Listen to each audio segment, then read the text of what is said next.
ስሜ ቀጸላ ደጀኔ ይባላል። ኃላፊነት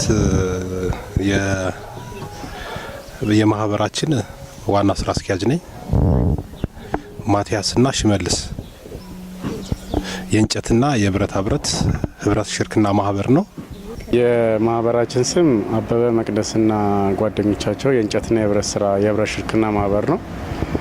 የማህበሩ ስራ አስኪያጅ ደግሞ እኔ ነኝ፣ አበበ ይባላለሁ። ስሜ ኢዮብ ሰብስቤ ይባላለሁ። በዚህ ወረዳ ሳሙኤልና ኢዮብ እንጨትና ብረታ ብረት በሚባለው ኢንተርፕራይዝ ውስጥ በስራ አስኪያጅነት ድርጅቱን መመራ ሰው ነኝ። በፊት በግሌ ነበር የምሰራው። በተከራየሁበት ቦታ ላይ ብዙም የስራ ሁኔታ አለመች ሲለኝ በማህበር ሰዎችን አደራጅቼ አሁን በኔ ስር ወደ 4 ሰራተኛ አለ። 4ቱ ማለት ጊዜያዊ ሰራተኛ ነው። ከማህበራችን አባል ጠቅላላ ወደ 9 እንሆናለን ማለት ነው። እና በዛ ሰዓት በነበረኝ በራሴ አቅም ነበረ። አሁን እንኳን ወረዳውም ቦታ ከሰጠን በኋላ ይሄው እንደምታዩት ይሄኛውንም እንደ ማስፋፊያ ከመንግስት ወስጄ እዛው በስሩ ለማድረግ እየሞከርኩ ነው። እና የማህበራችን አባል ቁጥራችን 5 ነን።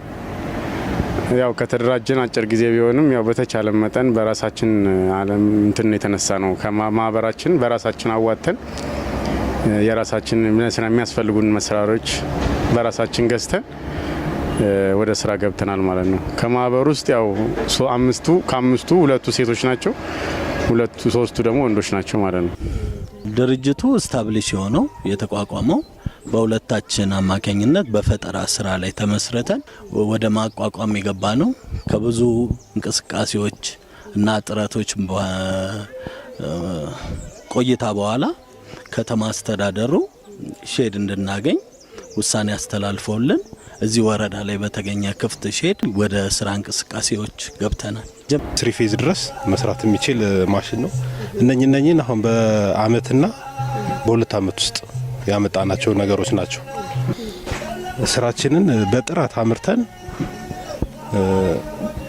ኤክስፖርት ለማድረግ ሁሉ ነው ፍላጎታችን ማለት ነው። ግን ውስን የሚያደርገን ነገር ገበያው ነው እና የአቅም ጉዳይ ነው እንጂ ፍላጎታችን ብዙ ነው፣ ትልቅ ነው። ከዚህ ጋር ያው ቦታ ያው ይሄ ቦታ ተሰጠን፣ ያው ከወረዳው ድጋፍ ተደርጎልን ተሰጠን።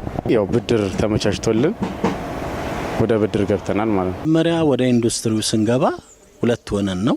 ከዛ በኋላ በእንቅስቃሴዎች ወደ ትግበራ ስንገባ መሰረተ ልማት እስከሚሟላ ትንሽ ጊዜ ቢወስድብንም መሰረተ ልማት ተሟልቶ ወደ ስራ እንቅስቃሴ ከገባን በኋላ ድርጅቱ ከ24 የማያንሱ ቋሚና ከ12 የማያንሱ ጊዜያዊ ሰራተኞችን ቀጥሮ ወደ እንቅስቃሴ ውስጥ የተሰማራ ድርጅት ሆኗል ማለት ነው። ረጅም በኋላ አንድ ሙያተኛ ፕሮፌሽናል የሆነ ሙያተኛ አለ በመሃላችን። ከዛ ውጪ ደግሞ 4 የስራ እድል ፈጥረናል ማለት ነው። በስራችን የሚሰሩ 4 ሰራተኞች አሉ። ስንነሳ 5 ሺህ ብር አዋጥተን ነው የተነሳው ለካፒታል ከእቃ ውጪ ማለት ነው።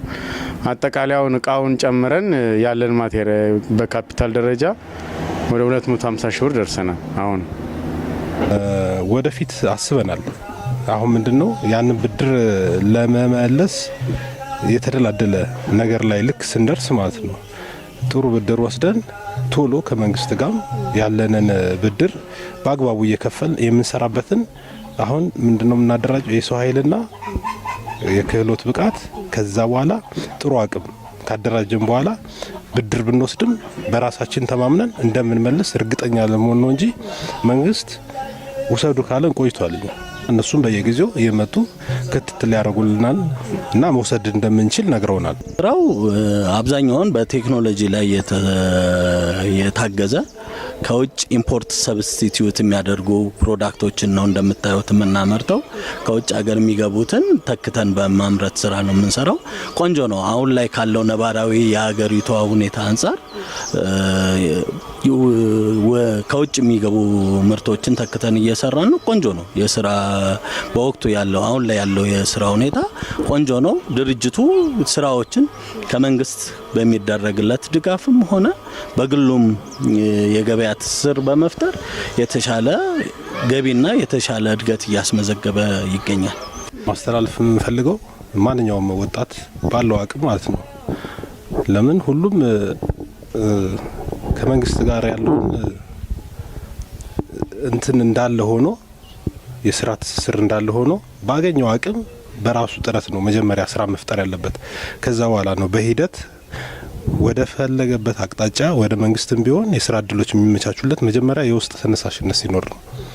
እኔ ይሄን ቦታ አሁን ያገኘሁበት ምክንያት በእንትን ብቻ አይደለም ማለት እድል ምናምን አይደለም፣ በጥረት ነው የተገኘው። ለምን ለሚሰራ ሰው አይቶ ነው ወረዳውም የስራም ቦታ የሚሰጥሽ። ስለዚህ ከዛ አንፃር ማንኛውም ሰው ስራ ሳይንቅ መስራት መቻል አለበት። ስራ እድል ለወጣቱም ማስተላለፈው መልእክት ምንድነው? በአብዛኛው ያው እዚህ አካባቢም ተወልጄ ያደኩ ነኝና በአብዛኛው ሁሉም ስራ በስራ ወደዚህ ደረጃ ገብቶ ለፍቶ ጥሮ እንትን ማለትን አይፈልግምና በምን ደረጃ መነሳት እንዳለባቸው ብዙዎቹ አያውቁም።